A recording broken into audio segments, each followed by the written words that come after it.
దేవుని యొక్క వాక్య గ్రంథములో నుండి లేవియ కాండము 23వ అధ్యాయము 41వ వచనాన్ని నేను చదువుతున్నాను.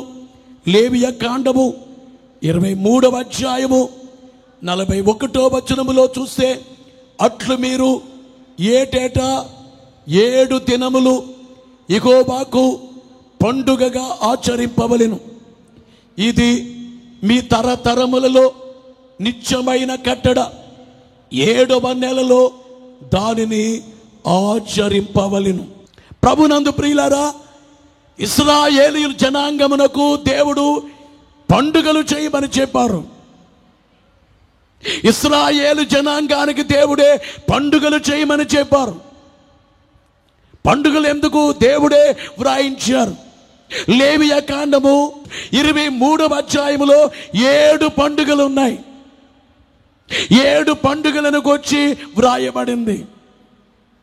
ఒకటి ఏమిటంటే పస్కా పండుగ, మరొక పండుగ ఏమిటంటే పులియని రొట్టెల పండుగ, మరొక పండుగ ప్రథమ ఫలముల పండుగ, 4వది వారముల పండుగ లేక పెంతెకొస్తు పండుగ.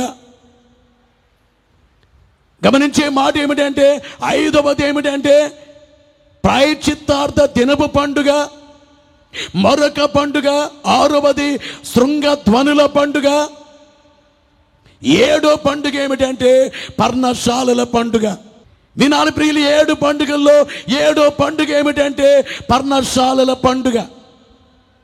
ఈ పండుగను గురించి 23 అధ్యాయము 41వ వచనములో చూస్తే, ఈ పండుగను గురించి దేవుడు వ్రాయించే మాట ఏమిటంటే, మీరు ఏటేటా 7 దినములు యెహోవాకు పండుగగా ఆచరింపవలెను. ఏం చెయ్యాలి? ఏటేటా అంటే ఎంతకాలమో, ఎప్పుడెప్పుడు, ప్రతి ఏడాది చెయ్యాలి. ఏటేటా ఎన్ని దినాలు చేయాలి? 7 దినములు ఈ పండుగ చేయాలి. ఇది మీ తరతరములలో నిత్యమైన కట్టడ. తరతరాలు చేసే పండుగ. ఏ పండుగ? పర్ణశాలల పండుగ. అసలు ఈ పండుగ ఎందుకు చేయాలట? ఈ పండుగ ఉద్దేశం ఏమిటంటే, దేవుడు తెలియచేసేది ఏమిటంటే, మీరు 40 సంవత్సరాల కాలం అరణ్యములో పర్ణశాలల్లో మీరున్నారు. ఐగుప్తులో ఉన్న ఇశ్రాయేలీయుల్ని దేవుడు విడిపించి 40 సంవత్సరాల కాలం నడిపించారు. ఎర్ర సముద్రాన్ని పాయలుగా చేశారు. బండలో నుంచి నీళ్లు రప్పించారు. ఆకాశము నుండి దేవదూతలు తినే ఆహారం మన్నాని కురిపించారు. పగలేమో మేఘ స్తంభముంచారు, రాత్రి ఏమో అగ్ని స్తంభాన్నించారు. ఇశ్రాయేలీయులకి వాళ్ళ బట్టలు మాయలేదు. 40 ఏళ్ల కాలం బట్టలు మాయలేదు. గమనించే మాట ఏమిటంటే, అంతగా దేవుడు కాపాడారు వారిని. 40 సంవత్సరాల కాలం దేవుడు నడిపించినందుకు ఈ పండుగ ఖచ్చితంగా ఈ పర్ణశాలల పండుగ చేయాలి. ఇశ్రాయేలీయులు ఏ పండుగ చేయాలి? పర్ణశాలల పండుగ చేయాలి. ఎన్ని రోజులు చేయాలి? 7 రోజులు చేయాలి. ఎంతకాలము చేయాలి? ఎప్పుడూ చేయాలి. నిత్యమైన కట్టడ. నిత్యమైన కట్టడలాగే లేవియ కాండము 23 అధ్యాయము 42వ వచనము చివరిలో చూస్తే, 23:42వ వచనము చివరిలో చూస్తే, ఇశ్రాయేలీయుల్లో పుట్టిన వారందరూ పర్ణశాలల్లో నివసింపవలెను. అంటే ఏం చేయాలి? ఇశ్రాయేలీయుల్లో పుట్టిన వాళ్ళందరూ చేయాలి పండుగ. దేవుని యొక్క వాక్యములో ద్వితీయోపదేశ కాండము 16వ అధ్యాయము 14వ వచనం 15వ వచనములో చూస్తే, 14వ వచనం 15వ వచనములో వ్రాయబడిన మాట మనము చూస్తే, ఈ పండుగలో నీవును నీ కుమారుడును నీ కుమార్తెయును నీ దాసుడు నీ దాసియును నీ గ్రామములో ఉన్న లేవీయులను పరదేశులను తల్లిదండ్రులు లేని వారును విధవరాండ్రును సంతోషింపవలెను. ఏం చెయ్యాలి? ఎవరు రావాలట? గమనించే మాట, నీవో నీ కుమారుడో నీ కుమార్తె, మీ ఇంట్లో 6 మంది ఉంటే 6 మంది వచ్చేయండి. నీవు నీ కుమారుడు నీ కుమార్తె, నీ దాసుడు నీ దాసి, నీ గ్రామంలో ఉన్న లేవీయులు, పరదేశులు, తల్లిదండ్రులు లేని వారు, విధవరాండ్రు. కొన్ని చోట్ల కొన్ని కార్యక్రమాలకి విధవరాండ్రు రాకూడదు అంటారు. ఓ కార్యక్రమం పెళ్లి జరుగుతుంటే విధవరాండ్రు రాకూడదు అంటారు. వట్టిదన్నమాట. ఆ మాటలన్నీ తప్పు. అని హింసించటం. ఓ పెళ్లి జరిగితే పుష్పాలు వేయకూడదు, తప్పది. ఎవరు అలాగే అనకూడదు. బైబిల్ ఏం చెబుతుందంటే విధవరాండ్రు కూడా రండి. ఆ మాట రాయించకపోతే వాళ్ళు రావద్దంటారేమో. తల్లిదండ్రులు లేని వాళ్ళు ఉంటారే, వాళ్ళు రావాలి. వాళ్ళకి తల్లిదండ్రులు లేరు, ఈ పండుగలో రాకూడదు. మీ అందరికి చెప్పే మాట ఏమిటంటే అందరూ వచ్చి ఏం చెయ్యాలి? ఆ మాట అక్కడ చక్కటి మాట వ్రాయబడింది. ఏం చెయ్యాలి? విధవరాండును సంతోషింపవలెను. అంటే ఏం చెయ్యాలట? ఈ పండుగ ఎందుకంటే సంతోషించడానికి పండుగ. బలో యేసు మహారాజుకు. లేవియ కాండం 23వ అధ్యాయం 40వ వచనం చివరిలో చూస్తే, 40వ వచనం చివరిలో వ్రాయబడిన మాట ఏమిటంటే, 40వ వచనం చివరిలో 20 ప్రియులారా, మొదటి దినం చదివేద్దాం. మొదటి దినమున మీరు దబ్బ పండ్లను, ఈత మట్టలను, గొంజి చెట్ల కొమ్మలను, కాలువల యొద్ద నుండు నిర్బంచి చెట్లను పట్టుకొని, చదువునానా, 7 దినములో మీ దేవుడిని యెహోవా సన్నిధిని ఉత్సహించుచుండవలెను. ఏం చెయ్యాలి? ఉత్సహించాలట. ఈ పండుగ ఎందుకంటే ఉత్సహించడానికి, ఆనందించడానికి. దేవుని వాక్యము చెప్పేది ఏమిటంటే, ఫిలిప్పీ పత్రికలో 4వ అధ్యాయం 4వ వచనములో, ఎల్లప్పుడూ ప్రభువునందు ఆనందించుడి. అలాగే యెషయా గ్రంథము 35వ అధ్యాయం 10వ వచనములో 10వ వచనములో చూస్తే, 10వ వచనములో వ్రాయబడిన మాట మనము చూస్తే, వారి తలల మీద నిత్యానందముండును, వారి తలల మీద నిత్యానందముండును. వారు ఆనంద సంతోషములు గలవారై వచ్చెదరు. దుఃఖమును నిట్టూర్పును ఎగిరిపోవును. బోలో యేసు మహారాజుకు. నిత్యానందము. వినాలి ప్రియులారా. ఆళ్ళగడ్డ మీటింగ్స్కి వెళ్ళి ఒక ఆమె వచ్చి అమ్మగారిని, అమ్మా పిల్లలు పుట్టకుండా ఆపరేషన్ చేయించుకోమంటారా వద్దంటారా అంటుంది అమ్మగారిని. నేను ఇటువైపు ఉన్నా, అమ్మగారు అయినట్టు వస్తుంది, మాట్లాడే వాళ్ళు ఏమన్నారంటే, ఆళ్ళగడ్డకు వచ్చారు, గుత్తికి వస్తే మేము మాట్లాడటాకుండదు, మా ఆడగడ్డ వచ్చి కూడా మాట్లాడకపోతే ఎట్లా, మాకు టైం ఇవ్వండి మాట్లాడరాక అని అడిగారు. ముందు రోజున అడిగితే, రేపు మేము 4 గంటలకు వస్తాం, 4 నుంచి 6 వరకు మాట్లాడతాం, 6 గంటల మీటింగ్ స్టార్ట్ చేస్తాం, 2 గంటల మీకు టైం అని చెప్పాం. అందరూ వచ్చి మాట్లాడుతున్నారు. ఈమె వచ్చి మాట్లాడుతూ, ఆపరేషన్ చేయించుకోమంటారా, పిల్లలు పుట్టకుండా మానేయమంటారా అని అడుగుతుంది. అమ్మగారు అడిగారు, నన్ను మమ్మల్ని ఎందుకు అడుగుతున్నావమ్మా అన్నారు. కాదమ్మా అన్నప్పుడు చెప్పుకొచ్చింది. ఆమె గుత్తిలో ఆమెకి 8 ఏళ్ళు అయితే పెళ్ళయి పిల్లలు లేరు, కడుపులో భయంకర నొప్పి. హాస్పిటల్ వెళితే డాక్టర్లు అన్నారట, నీ గర్భసంచి బిడ్డ సంచి పూర్తిగా పాడైపోయింది, త్వరగా తీసేయాలి, తీయకపోతే నువ్వు చచ్చిపోతావు, క్యాన్సర్ వచ్చేది, ఇప్పటికే వచ్చేసింది ఏమనిపిస్తుంది, త్వరగా తీసేయాలి. నాకు పిల్లలే లేరే, ఓ బాబు పుట్టుంటే అలాగ తీయించుకునేదాన్ని, లేరే అమ్మ, పిల్లల తర్వాత ఎవరిని పెంచుకోగాని త్వరగా తీసుకోని నీ ప్రాణానికి ముప్పు అన్నారట. ఆమె ఆపరేషన్ చేయించుకోకుండా అట్లని కూలి పనికి వెళ్ళేదట. ఇక్కడి నుంచి అక్కడ అంత దూరం 10 అడుగులు వేసి కడుపు నొప్పి, కడుపు అలా పట్టుకునేదట, మరలా నడిచి మరలా అట్లా పట్టుకునేదట. ఆ పని చేయలేక కూర్చుంటారు. రైతు గట్టిగా కేకలు పెట్టేవాడట. చుట్టూన్న వాళ్ళు, అయ్యా ఏమరకు ఆ పని మేము చేస్తాం, రెక్కాడితేనే కానీ డొక్కాడదు పేదరాలు, ఇప్పటికే నొప్పితో ఉంది ఆమెనే మనకు, మేము చేస్తాం, అవసరమైతే 5 కాకపోతే 6 వరకు చేసి వెళ్తాం ఆమెనే మనకు అనేవారు. ఓ రోజున ఒక ఆమె అందట, ఎంత బాధపడుతున్నావు కదా, గుత్తికెళ్ళమ్మా, గుత్తికెళ్ళి ప్రార్థన. ఆ గుత్తికెళ్ళినంత మాత్రాన్న నాకేం జరిగిపోద్ది బాబు, ఏం జరిగిపోద్ది? ఓసారి వెళ్ళి చూడు, అక్కడ ఏంటో వెళితేనే అర్థమవుద్ది, ఆడు వెళితేనే అర్థమవుద్ది. అక్కడేం మంత్రాలు ఇవ్వరు, దారాలు ఇవ్వరు, 7 మెట్లు ధ్యానములో యేసయ్య వచ్చి ముట్టుకుంటారు, ఆయన హస్తాన్ని వేస్తారు. ఆమె బయలుదేరి గుత్తికి వచ్చిందట. 7 మెట్లు ధ్యానం చేస్తుంటే ప్రభు వచ్చి ఆమె చేతుల్లో, ఆమె దోసిట్లో కొన్ని పుష్పాలు, మల్లె పుష్పాలు వేశారట, మల్లె పుష్పాలు.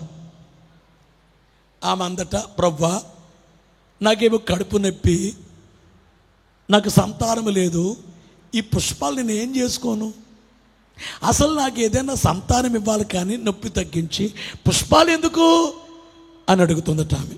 అలాగ అడిగే టైంలో గాలి వీచినట్లుగా అయ్యి ఆ పుష్పాలకి మధ్య 3 యాపిల్ పళ్ళు ఉన్నాయట. 3 పండ్లు. మీరు చెప్పేయాలి ఎన్ని పండ్లు, మీకు అర్థమైపోయింది కదా. అంటే అర్థమేంటి, అర్థమేంటి, అర్థమేమిటి?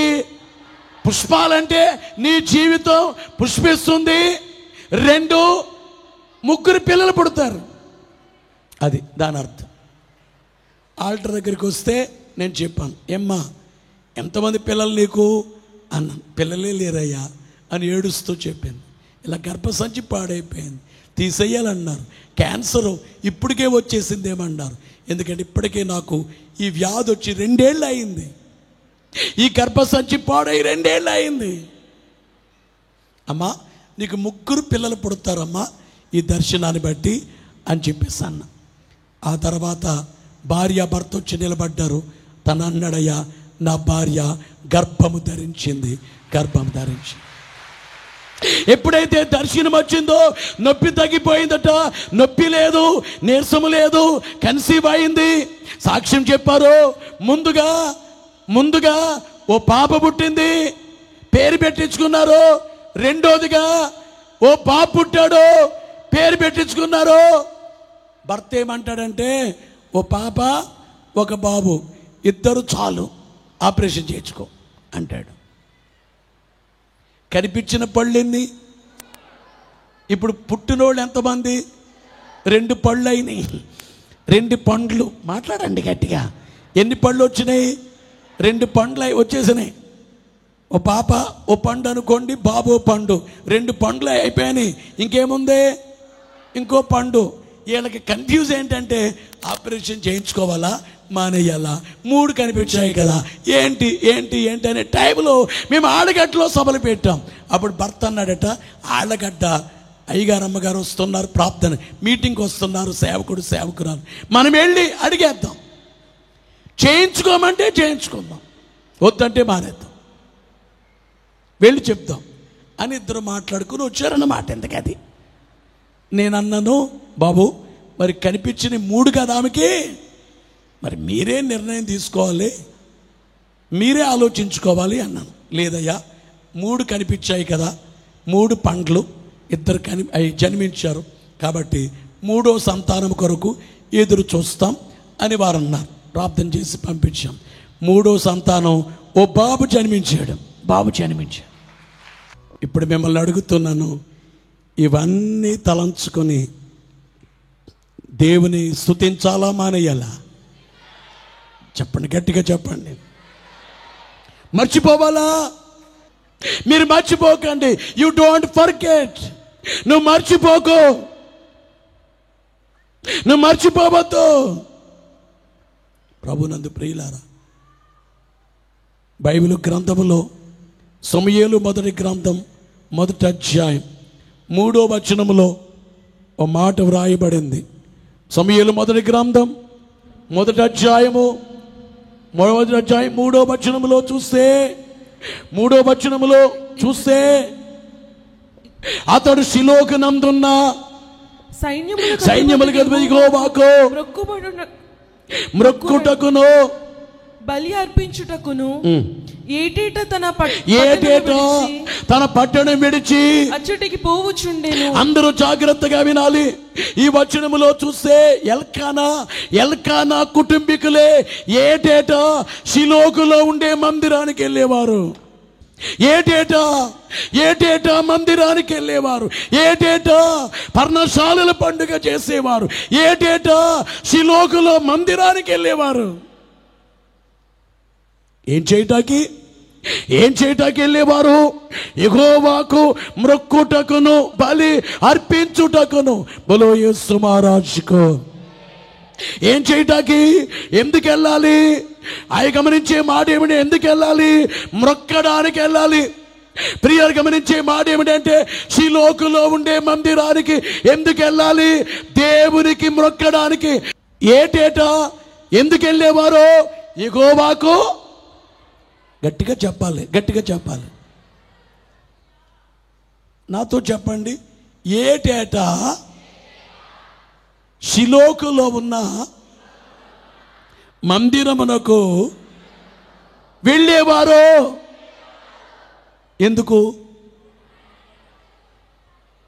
ఎందుకమ్మా? నాతో చెప్పండి. యెహోవాకు మ్రొక్కుటకు.